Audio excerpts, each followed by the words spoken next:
നമ്മുടെ ഇന്ത്യൻ വ്യോമസേനയുടെ ഏറ്റവും പുതിയ യുദ്ധവിമാനങ്ങളിൽ ഒന്നാണ് റാഫേൽ. ദക്ഷിണേഷ്യയിലെ തന്നെ ഏറ്റവും മാരകമായ യുദ്ധവിമാനമാണ് റാഫേൽ എന്ന് വേണമെങ്കിൽ പറയേണ്ടി വരും. പാകിസ്ഥാന്റെ അടിസ്ഥാന സൗകര്യങ്ങൾക്ക്, അതായത് പാകിസ്ഥാനെ അതിമാരകമായ പരിക്കേൽപ്പിക്കാൻ വേണ്ടി റാഫേലിനെ അതിർത്തി കടക്കേണ്ട ആവശ്യം പോലുമില്ല. കഠിനമായ കാലാവസ്ഥയിൽ പോലും ദീർഘദൂരങ്ങളിൽ വേട്ടയാടുന്നതും ഭീഷണികളെ നശിപ്പിക്കാനുള്ള കഴിവ് റാഫേലിനുണ്ട്. അതായത് ഇതിന്റെ ദൂരപരിധി എന്ന് പറയുന്നത് 120 കിലോമീറ്റർ ആണ്.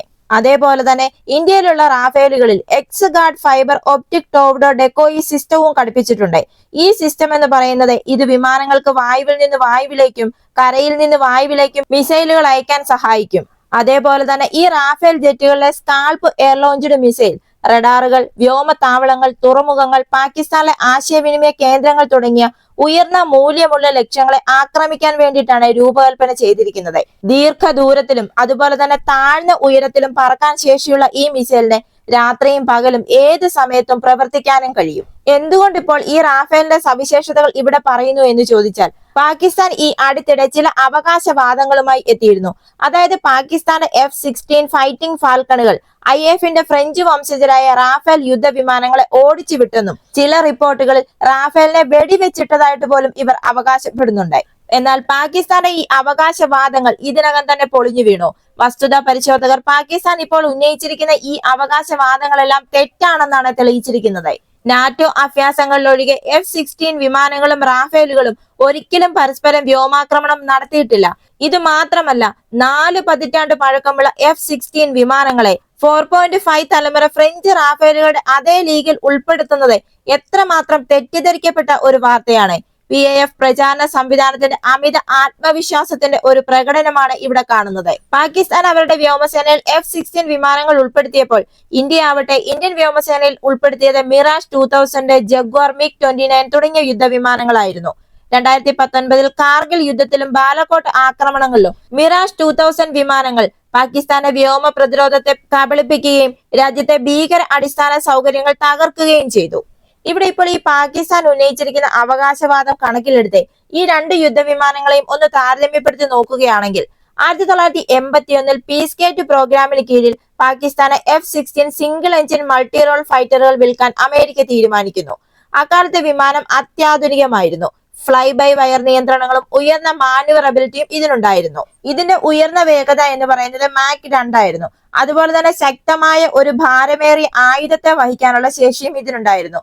ഇതിന്റെ പോരാട്ട ദൂരം ഏകദേശം 350 മൈലായി പരിമിതപ്പെടുത്തിയിരുന്നു. അതിനുശേഷം 82നും 1986നും ഇടയിൽ പാകിസ്ഥാൻ വ്യോമസേനയ്ക്ക് ആകെ 28 F-16A വിമാനങ്ങളും 12 ഡബിൾ സീറ്റർ F-16B വിമാനങ്ങളും ലഭിക്കുന്നു. ഈ യുദ്ധവിമാനങ്ങൾ PAFന്റെ 9, 11, 14 സ്ക്വാഡ്രണുകളിൽ ഉൾപ്പെടുത്തി അഫ്ഗാൻ അതിർത്തിയിൽ വിന്യസിച്ചു. അങ്ങനെ ഈ 1980കളെ F-16A-B വിമാനങ്ങൾ ഇലക്ട്രോണിക് കൗണ്ടർ മെഷർ സാങ്കേതിക വിദ്യയും കൊണ്ടുവന്നിരുന്നു. ഇത് PAFന്റെ F-16 വിമാനങ്ങൾക്ക് ശത്രു റഡാറുകളെ എളുപ്പത്തിൽ ജാം ചെയ്യുന്നതിന് സാധ്യമാക്കി. അക്കാലത്ത് മറ്റൊരു PAF യുദ്ധവിമാനത്തിനും ഈ സാങ്കേതിക വിദ്യ ഉണ്ടായിരുന്നില്ല. അങ്ങനെ 1988 ആയപ്പോഴേക്കും 11 പുതിയ F-16A-B വിമാനങ്ങളും 1989ലേക്ക് 60 എണ്ണം കൂടി വാങ്ങാൻ PAF തീരുമാനിക്കുന്നു. എന്നാൽ ഇസ്ലാമാബാദിന്റെ ആണവ അഭിലാഷങ്ങൾ കാരണം പാകിസ്ഥാനും അമേരിക്കയും തമ്മിലുള്ള ബന്ധം വഷളായി. അതുകൊണ്ട് തന്നെ പാകിസ്ഥാന് ആയുധ ഉപരോധം അമേരിക്ക ഏർപ്പെടുത്തുന്നു. അങ്ങനെ ഈ ആയുധ ഉപരോധം മൂലം F-16 വിമാനങ്ങളുടെ പരിപാലനവും നടത്തിപ്പുമെല്ലാം പാകിസ്ഥാൻ ഒരു ബുദ്ധിമുട്ടായി മാറി. പുതിയ F-16 വിമാനങ്ങൾ വന്നില്ലെന്ന് മാത്രമല്ല, സ്പെയർ പാർട്സുകളും ഇവർക്ക് ലഭിച്ചില്ല. 1999 പാകിസ്ഥാനിലുണ്ടായിരുന്ന ഈ F-16 വിമാനങ്ങൾ അങ്ങനെ 1999 നടന്ന കാർഗിൽ പോരാട്ടത്തിനിടയിൽ പാകിസ്ഥാന്റെ ഈ F-16 വിമാനങ്ങളെ ഇന്ത്യയുടെ യുദ്ധവിമാനങ്ങളായ MiG-29ഉം MiG-21ഉം ഉപയോഗിച്ചാണ് ചെറുത്തു നിന്നത്. അങ്ങനെ അമേരിക്കയുമായുള്ള ബന്ധം വഷളായതോടുകൂടി ചൈനയുമായി സഹകരിച്ച് JF-17 തണ്ടറിൽ പ്രവർത്തിക്കാൻ പാകിസ്ഥാൻ തീരുമാനിക്കുന്നു. 2013 പാകിസ്ഥാൻ ജോർദാനിൽ നിന്ന് നേരിട്ട് 9 F-16A വിമാനങ്ങളും 4 F-16B വിമാനങ്ങളും വാങ്ങി. അങ്ങനെ ഇന്നിപ്പോൾ പാകിസ്ഥാൻ 4 സജീവ സ്ക്വാഡ്രണുകളിലായി ഏകദേശം 66 F-16A-B വിമാനങ്ങളും 19 F-16C-D വിമാനങ്ങളും പ്രവർത്തിപ്പിക്കുന്നുണ്ട്. ഇങ്ങനെ ഈ പഴക്കം ചെല്ലുന്ന F-16A-B വിമാനങ്ങൾ ഇതിനകം തന്നെ കാലാഹരണപ്പെടലിലേക്ക് അടുക്കുകയാണ്. ഇവയുടെ എയർ ഫ്രെയിമുകൾ ഉടൻ തന്നെ ഇവിടെ നിശ്ചിത ആയുസ് മറികടക്കും. PAFന്റെ F-16 യുദ്ധവിമാനങ്ങൾക്ക് മിഡ് ലൈഫ് അപ്ഗ്രേഡുകൾ നൽകാൻ തുർക്കി എയറോസ്പേസ് ഇൻഡസ്ട്രി പാകിസ്ഥാനെ സഹായിച്ചു വരുന്നുമുണ്ട്. അങ്ങനെ 2010 ഈ വിമാനത്തിന്റെ നവീകരണ പ്രക്രിയ ആരംഭിക്കുന്നു. ഇതിലേക്ക് റഡാറെ, ഒരു പുതിയ cockpit, joint helmet mounted queuing system, ഒരു പുതിയ electronic warfare and electronic counter measure system, ഇങ്ങനെ തുടങ്ങി F-16 വിമാനങ്ങൾ സുരക്ഷിതരായി 8000 മണിക്കൂർ വരെ സേവന ജീവിതത്തിൽ എത്തിച്ചേരുന്നുവെന്ന് ഉറപ്പാക്കുന്നതിനുള്ള ഘടനാപരമായ പുനർനിർമ്മാണം ഉൾപ്പെടുത്തിയിരുന്നു. അങ്ങനെ 2014 ഈ സെപ്റ്റംബറിൽ ഈ പരിപാടി പൂർത്തിയാക്കുകയും ചെയ്തു. അങ്ങനെ വീണ്ടും 2016 പാകിസ്ഥാനും തുർക്കിയും ചേർന്ന് F-16 നവീകരിക്കുന്നതിന് വേണ്ടി ഏകദേശം $75 മില്യൺ കരാറിൽ ഒപ്പുവെക്കുകയും ചെയ്തു. ഒടുവിൽ ഇപ്പോൾ ട്രംപ് ഭരണകൂടം രണ്ടാം തവണയും അധികാരത്തിൽ വന്നതിന് ശേഷം F-16 പിന്തുണയ്ക്കുന്നതിനായി $397 മില്യൺ പാക്കേജ് അംഗീകരിച്ചു. എന്നാൽ വളരെ കാലമായി ഈ F-16 വിമാനങ്ങളെ advanced medium range air to air missile, അതായത് AMRAAM, ഇന്ത്യൻ വ്യോമസേനയെ അമ്പരപ്പിക്കുന്ന ഒരു മിസൈലായിരുന്നു. ഈ മിസൈലിന്റെ ആദ്യകാല മോഡലിന് 75 കിലോമീറ്റർ ആയിരുന്നു ദൂരപരിധി.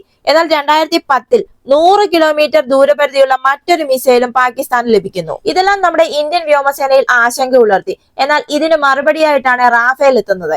BVRAAM, അതായത് beyond visual range air to air മിസൈലുമായിട്ടാണ് റാഫേൽ എത്തുന്നത്. ഇതുകൂടാതെ തന്നെ മിറ്റിയോർ. ഈ മിറ്റിയോർ ആവട്ടെ F-16 വിമാനങ്ങളെ റാഫേലുകളുടെ ആക്രമണ ശ്രേണിയിൽ കൊണ്ടുവരുന്നു. പാകിസ്ഥാന്റെ വ്യോമശക്തിയുടെ നട്ടെല്ലായി മാറുന്ന JF-17 പോലും റാഫേലുകൾക്ക് ഇരയാകാൻ സാധ്യതയുണ്ട്. ഈ പഹൽഗാമിൽ നടന്ന ഭീകരാക്രമണത്തിന് ശേഷം ഇന്ത്യയുടെ പ്രതികാര നടപടി ഭയന്ന് പാകിസ്ഥാൻ ഇന്ത്യൻ രജിസ്റ്റർ ചെയ്ത വിമാനങ്ങൾക്ക് വ്യോമാതിർത്തി അടച്ചു. എന്നാൽ ബാലാകോട്ട് ആക്രമണങ്ങളിൽ നിന്ന് വ്യത്യസ്തമായി പാകിസ്ഥാന്റെ ഭീകര അടിസ്ഥാന സൗകര്യങ്ങൾക്ക് കേടുപാടുകൾ വരുത്താൻ റാഫേലിനെ പാകിസ്ഥാൻ അതിർത്തി കടക്കേണ്ട കാര്യമില്ല. റാഫേലുകളിലെ മിസൈലിന് 120 കിലോമീറ്റർ ആണ് വിപുലീകൃത ശ്രേണിയുള്ളത്. ഇത് കഠിനമായ കാലാവസ്ഥയിൽ പോലും ദീർഘദൂരങ്ങളിൽ വേട്ടയാടുന്നതിനും ഭീഷണികളെ നശിപ്പിക്കുന്നതിനും മികവ് പുലർത്താൻ സാധിക്കുന്നു. ലളിതമായി പറഞ്ഞാൽ റാഫേൽ വിമാനങ്ങളെ കണ്ടെത്തുന്നതിന് മുമ്പ് തന്നെ ഇന്ത്യൻ പൈലറ്റുമാർക്ക് F-16 വിമാനങ്ങളെ നേരിടാൻ മിറ്റിയോർ മിസൈൽ സഹായിക്കും. അതേപോലെ തന്നെ റാഫേലിലെ AESA റഡാർ, ഇതിന്റെ ആദ്യ ഷോട്ട് എന്ന് പറയുന്നത് വളരെയധികം കൂടുതലാണ്. ഇത് F-16 വിമാനങ്ങൾക്ക് തിരിച്ചടി നൽകുന്നത് ബുദ്ധിമുട്ടുണ്ടാക്കുന്നു. അതേപോലെ തന്നെ ഇന്ത്യൻ റാഫേൽ യുദ്ധവിമാനങ്ങൾ എയർ ടു സർഫസ് ഹാമർ, എല്ലാ കാലാവസ്ഥയിലും ഉപയോഗിക്കാൻ കഴിഞ്ഞ സ്മാർട്ട് ആയുധങ്ങളും സജ്ജീകരിച്ചിട്ടുണ്ട്. 70 കിലോമീറ്റർ ദൂരപരിധിയുള്ള ഒരു ഫയർ ആൻഡ് ഫോർഗെറ്റ് ആയുധമാണ് ഹാമർ. GPS ഉപയോഗിക്കാതെ തന്നെ ചെറിയ ശ്രേണിയിൽ നിന്ന് 70 കിലോമീറ്റർ വരെ ദീർഘദൂരത്തേക്ക് ഇത് വിക്ഷേപിക്കാൻ കഴിയും. ഭാരം കുറഞ്ഞ എയർ ഫ്രെയിമിങ്ങും ഉയർന്ന ത്രസ്റ്റ് ടു വെയിറ്റ് അനുപാതവും F-16 വളരെ ക്ലോസ് ക്വാർട്ടേഴ്സിൽ മൂവ് ചെയ്യാൻ അനുയോജ്യമാക്കുന്നു. എന്നാൽ റാഫേലിന്റെ മികച്ച ഫ്ലൈ ബൈ വയർ സിസ്റ്റം ഇതിനെതിരെ പ്രതിരോധിക്കുന്നു. റാഫേലിന്റെ സ്പെക്ട്ര സിസ്റ്റത്തിൽ നൂതന ഇലക്ട്രോണിക് വാർഫെയർ സ്യൂട്ട് ഉണ്ട്.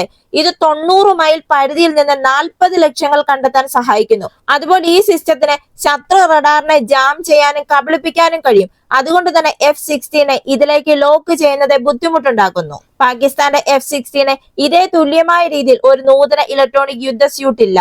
ചുരുക്കി പറഞ്ഞാൽ ഒരു പോരാട്ടം ഉണ്ടാകുകയാണെങ്കിൽ ഇന്ത്യയുടെ റാഫേൽ തന്നെയായിരിക്കും ആധിപത്യം പുലർത്തുന്നത്. ഇത് പാകിസ്ഥാന്റെ തിരിച്ചടിക്കാനുള്ള കഴിവിനെ പോലും ഇല്ലാതാക്കുന്നു. പാകിസ്ഥാന്റെ F-16 ഡോഗ് ഫൈറ്റുകളിൽ മികവ് പുലർത്തുന്നുണ്ട്. എന്നാൽ അതിന് എതിരാളിയുടെ അടുക്കേണ്ടതുണ്ട്. എന്നാൽ ഇന്ത്യയുടെ റാഫേലുകൾ അടുത്തെത്തുന്നതിന് മുൻപ് തന്നെ പാകിസ്ഥാന്റെ F-16 ചുട്ടുചാരമാക്കും. പാകിസ്ഥാന്റെ F-16 പാകിസ്ഥാന്റെ ആയുധപ്പുരയിലുള്ള മറ്റേതൊരു വിമാനത്തെക്കാളിലും ഏറ്റവും മികച്ച വിമാനം തന്നെയാണ് ഇന്ത്യയുടെ റാഫേൽ. ഇതിനെപ്പറ്റി എന്താണ് നിങ്ങളുടെ അഭിപ്രായം? മറക്കാതെ തന്നെ കമന്റ് ചെയ്യുക. ഈ വീഡിയോ ഇഷ്ടമായെങ്കിൽ ഒരു ലൈക്ക് തരിക. ഈ ചാനൽ നിങ്ങൾ ഇതുവരെ സബ്സ്ക്രൈബ് ചെയ്തിട്ടില്ല എങ്കിൽ ഒന്ന് സബ്സ്ക്രൈബ് ചെയ്യുക. അടുത്ത വീഡിയോയുമായി വീണ്ടും കാണാം.